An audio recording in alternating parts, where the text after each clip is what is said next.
This book is like a star chart, attempting to identify and locate constellations. Each position in the chart is its own galaxy, a system bound by the gravity of ideas, projects, and collaborations of many different parties.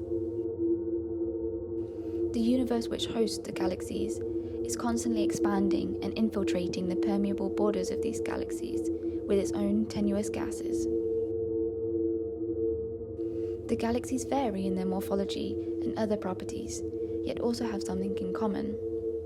Each position in this chart has at some point in time passed through the same event, a diploma review at the Angewandte.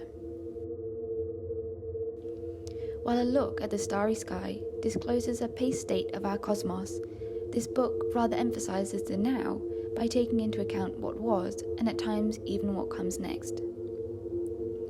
It is a chart of our current positions that form constellations around predefined topics arranged into chapters.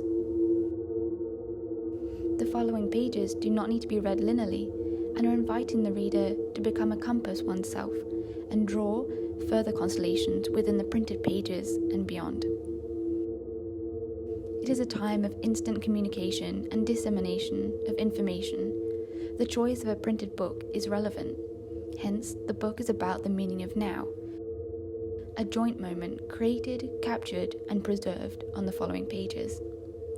It is an incomplete archive and a site to reflect on one's own performance and position, next to a collective of graduates of the Institute of Architecture at the University of Applied Arts, Vienna.